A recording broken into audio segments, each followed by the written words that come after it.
Kasus korupsi dan tindak pidana pencucian uang (TPPU) yang berkaitan dengan 3 megaproyek yakni pengadaan batu bara untuk PLTU, PT Asabri dan Krakatau Steel terus menjadi sorotan publik. Dalam perkara tersebut, mantan Jaksa Agung Muda Tindak Pidana Khusus Jampitsus Febri dan advokat Don Rito telah ditetapkan sebagai tersangka.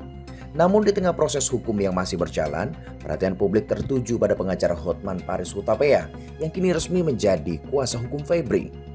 Sebelumnya pada 11 Juli 2026, Hotman Paris Hutapea menyampaikan apresiasi terhadap sikap Presiden Prabowo Subianto yang dinilainya tegas dalam penanganan perkara yang menyeret mantan Jaksa Agung Muda Tindak Pidana Khusus Jampitsus Febri. Pernyataan tersebut disampaikan melalui akun Instagram pribadinya dan menjadi perhatian publik. Salam Indonesia, salam untuk Bapak Prabowo dari Singapura. Pertama-tama, Hotman Paris mengucapkan selamat atas ketegasan Bapak Presiden dalam kasus Jampitsus. Karena tidak mungkin operasi besar-besaran tersebut dilakukan oleh polisi tanpa ada restu dari Bapak Presiden. Dan akhirnya membuahkan hasil yang sangat besar. Bravo, bravo, hebat Bapak Prabowo. Hal ini tidak pernah dilakukan oleh presiden-presiden sebelumnya.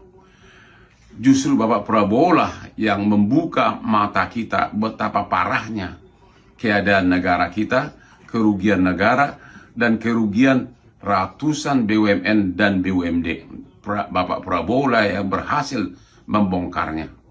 Memang selaku manusia pasti ada kekurangan, tapi jauh lebih besar manfaatnya dengan gaya kepemimpinan Bapak Prabowo ini dibandingkan dengan presiden-presiden sebelumnya.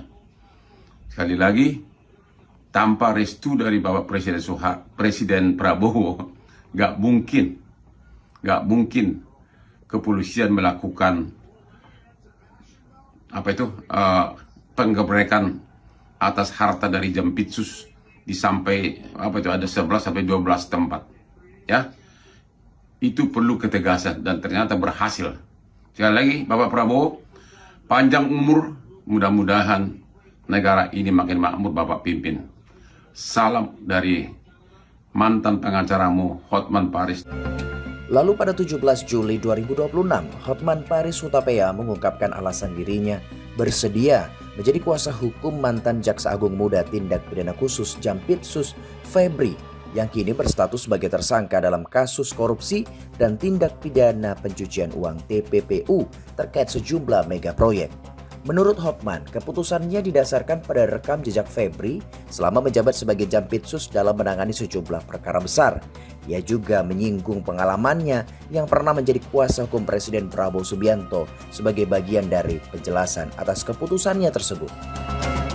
Ya, sekarang kenapa sih orang Hotman Paris yang sudah sukses mau? Ingat, saya 25 tahun sebagai pengacaranya Prabowo. Semua perkara besar dia termasuk adiknya Hasim saya yang pegang. Walaupun waktu dia menteri kehakiman, waktu Menhan pun saya sering diminta tanpa dibayar. Waktu saya di Singapura, saya kan operasi saraf kejepit. Jadi saya benar-benar nggak bisa bergerak karena 2 hari harus itu. Saya melihat benar-benar saya merasa miris. Karena apa? Jampitsus itu adalah yang dibanggakan oleh Presiden Prabowo karena dengan dia mendapatkan, negara mendapatkan sebagai Satgas PKH 300 triliun. Kemudian dalam 1 tahun. Dalam 1 tahun. Kemudian pengembalian kerugian negara dapat 130 triliun. Sudah 430 triliun kembali dibanggakan oleh Presiden. Bayangin orang yang kebanggaannya Presiden tiba-tiba dikriminalisasi bahkan tanpa pamit sama Presiden. Karena waktu saya di Singapura saya bikin akun bahwa nggak mungkin Presiden nggak tahu. Ternyata enggak. Itu 430 triliun. Lu bayangin coba. Disitulah saya merasa marwah dari klien saya yang sampai sekarang hubungan baik. Saya merasa tertantang. Walaupun saya namanya jadi sedikit karena 90% follower saya biasanya semua kasus viral yang melanggar hak asasi gue yang pegang gratis. Semua termasuk Anda tahulah semua yang di Indonesia ini. Mereka kalau ke Komnas nggak laku kasusnya. Kalau saya yang viral, bom, bom, bom. Sudah 10 tahun saya begitu. Kasus Yupita, kasus polisi yang kemarin juga yang bikin. Kasus Radit di Matar, kasus pesantren Lombok, kasus ABK kapal yang itu semua. Kalau udah saya ngomong, sukses semuanya. Saya tidak minta imbalan apapun, walaupun semua konglomerat klien saya. Itulah saya terpanggil, ya, karena saya merasa ada yang. Dan yang kedua, beliau ini sekarang, Jampitsus, lu tahu nggak transfer pricing itu? Dalam sejarah kejaksaan di Indonesia, sejak zaman Majapahit, termasuk presiden-presiden yang sebelumnya, belum pernah ada kejaksaan, ya, ini aja sudah 430 triliun yang terkumpul uang berupa uang cash masuk ke negara. Apalagi dengan transfer pricing, lu tahu nggak, ribuan triliun ruginya. Yang sedang diproses sekarang. Belum lagi yang nggak ketahuan karena zaman itu sudah berlangsung dari zaman presiden zaman dulu. Ya, berarti banyak oligarki yang terapa di sini, terganggu. Ya, belum lagi kasus petrol, ya, si R yang lagi di Malaysia, belum lagi kasus MBG segala macam. Jadi benar-benar dengan melakukan itu terhadap Jampitsus ini, mantan Jampitsus ini, benar-benar saya melihat kurang penghormatan terhadap Presiden Prabowo. Itulah alasannya saya terpanggil. Saya tidak mengharapkan uang dari Jampitsus ini karena saya tahu tidak mungkin dia bayar saya mahal. Saya bayarannya super mahal di Indonesia. Ya, itulah backgroundnya biar tahu. Sudah, kamu tahu semua bantuan hukum yang saya kasih itu banyak uang dari saya nggak usah bilang. Kasus Radit semua saksinya gue yang biayai. Kasus ABK kapal gue yang biayai ke Komisi 3. Semua, nggak mungkin. Puluhan pengacara saya kirim. Jadi bagi follower saya yang merasa kok Hotman sekarang jadi begitu, yang semula 95% sebagai pengagum saya, silahkan gue ambil resiko itu. Tapi di mana logikanya? Seorang bawahannya presiden, ya, justru mentersangkakan, mempermalukan bawahan yang lain yang adalah kebanggaan presiden yang telah mengembalikan uang kepada negara 430 triliun cash. Dengan cara seperti ini. Dengan cara tanpa diperiksa saksi, tenggelam, bung. Anda jawab sendiri, ada apa? Memang tujuannya sudah terkabul, akhirnya dia mundur, sudah menang. Tapi hukum akan berjalan terus. Itulah background saya. Saya tidak rela marwah Bapak Presiden yang adalah klien saya dibeli mata sama adiknya Hasim. Saya tidak rela karena saya seorang pengacara, saya bebas ngomong. Jangan tanya saya cari muka. Saya tidak butuh uang-uang lagi, saya sudah kaya raya. Ya, dan semua klien saya konglomerat tanya semuanya. Perkara bisnis di Singapura, semua gue yang pegang kalau dari Indonesia. Kemudian benar-benar saya merasa selama saya di Opname, saya kok presiden digituin? Padahal banyak video-video dari presiden saat membanggakan uang hasil temuan dari Jampitsus, tentu dengan atasannya Jaksa Agung. Inilah, Anda sudah tahu itu, berpuluh-puluh triliun. Kok bisa orang yang tangan kanannya ini begitu saja dipermalukan, melanggar KUHAP? Kalau ada yang mengatakan itu tidak melanggar KUHAP, ayo kita sama-sama robek segala sarjana hukum kita. Benar-benar KUHAP itu tidak dipakai sama sekali. Ya, benar-benar saya merasa kok presiden digituin, padahal belum ada zaman dulu pun, sejak dari SBY, dari mulai Jokowi, kejaksaan ratusan triliun, udah 430 triliun uang cash masuk ke kas negara. Atas alasan Hotman Paris menerima kuasa sebagai pengacara mantan Jampitsus Febri, peneliti Pusat Kajian Anti Korupsi PUKAT UGM turut angkat bicara. Ia menegaskan bahwa alasan mengenai prestasi yang pernah diraih seorang tidak serta-merta menghapus unsur melawan hukum. Menurutnya, hal tersebut juga tidak dapat dijadikan alasan pembenaran maupun alasan pemaaf dalam suatu perkara pidana. Sebagai pembanding, ia menyebut banyak masyarakat yang selama ini telah memberikan kontribusi besar kepada negara, salah satunya dengan memenuhi kewajiban membayar pajak, namun kontribusi tersebut tidak menghapus pertanggungjawaban hukum apabila seorang terbukti melakukan tindak pidana. Nah, tentu sudah menjadi kewajiban tugas dari seorang kuasa hukum untuk membela kliennya. Namun demikian, yang pertama bahwa alasan prestasi tersebut tidak sama sekali menghilangkan unsur melawan hukum. tidak dapat menjadi alasan pembenar, tidak dapat menjadi alasan pemaaf. Yang kedua, meskipun seseorang dianggap memiliki prestasi, ketika yang bersangkutan melakukan satu tindak pidana, yang bersangkutan tidak bisa lepas dari jerat hukum dan tidak boleh diperlakukan beda dengan orang-orang lain. Karena sedemikian banyak ya prestasi yang disumbangkan oleh warga negara. Warga negara setiap hari bekerja banting tulang untuk membayar pajak, itu juga satu prestasi. Nah, itu tidak boleh diperlakukan berbeda dengan pejabat yang dianggap punya prestasi. Itulah yang disebut sebagai prinsip persamaan di hadapan hukum, equality before the law. Yang ketiga, semua perkara ini seharusnya dikembalikan kepada hukum. Apakah benar sangkaan terhadap yang bersangkutan telah melakukan tindak pidana? Tidak perlu untuk dibawa ke hal-hal lain.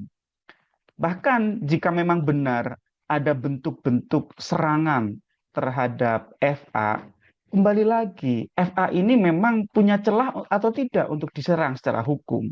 Kalau FA ini bersih, mau diserang seperti apapun, serangan itu tidak akan ada artinya.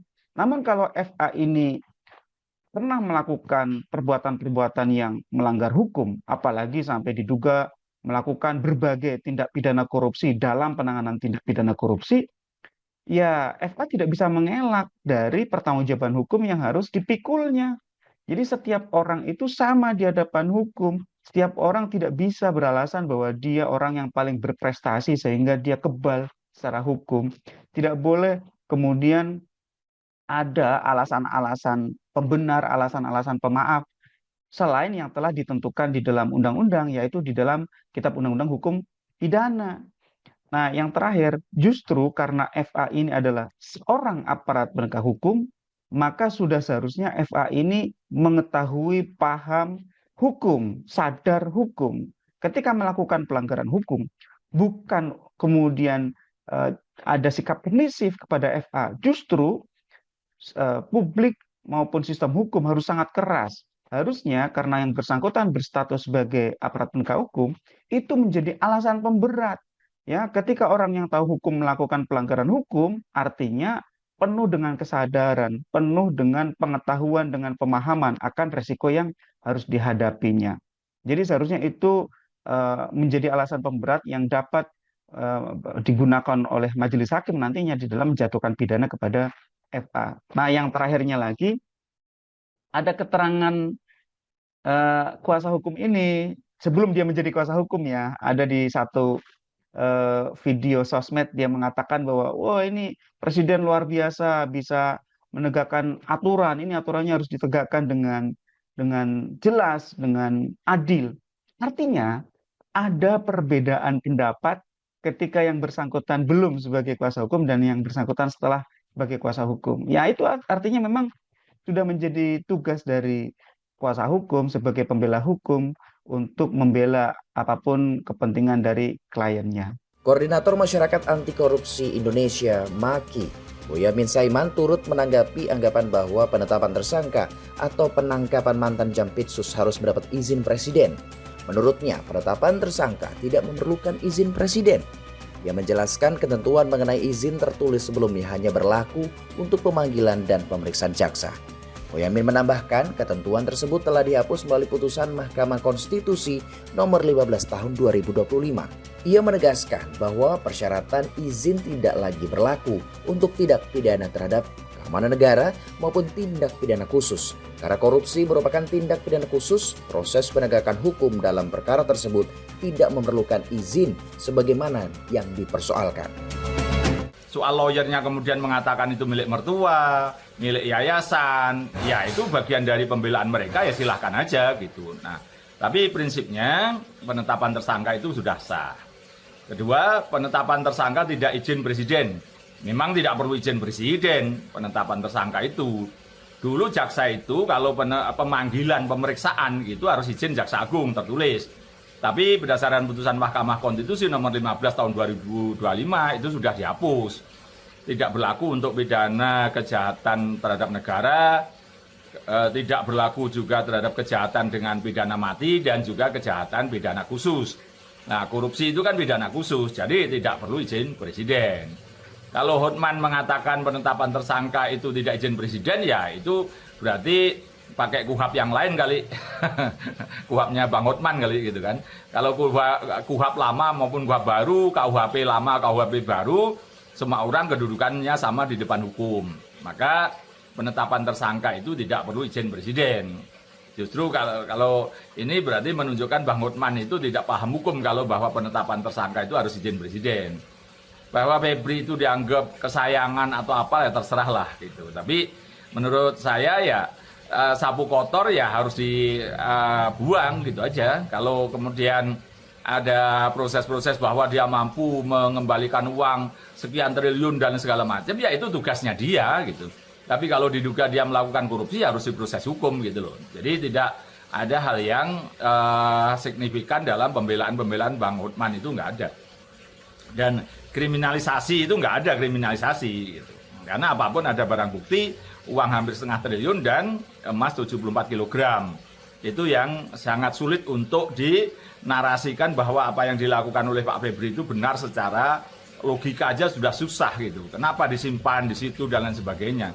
Dan berikutnya masyarakat juga sama sekali tidak ada yang mendukung ini proses-proses yang dilakukan pembelaan Bang Hotman. Ini 2 hari ini banyak orang yang masyarakat aja meledek, mentertawakan gitu kan. Dan dianggap ya sekedar membela orang bayar gitu. Tapi ya saya sendiri memaklumi, saya sendiri juga advokat, kalau ada trik, ada penggiringan opini segala macam, silakan aja. Tapi masyarakat sudah pinter kok, jadi tidak terlalu dikhawatirkan. Ketua DPP Gerindra Bambang Haryadi menegaskan Presiden Prabowo Subianto tidak pernah mengintervensi hukum. Bambang menyebut Prabowo menjunjung tinggi penegakan hukum yang seadil-adilnya. Pernyataan Bambang merupakan bantahan terhadap klaim pengacara Febri Hotman Paris. Hotman sebelumnya membawa nama presiden dalam kasus ex Jampitsus itu.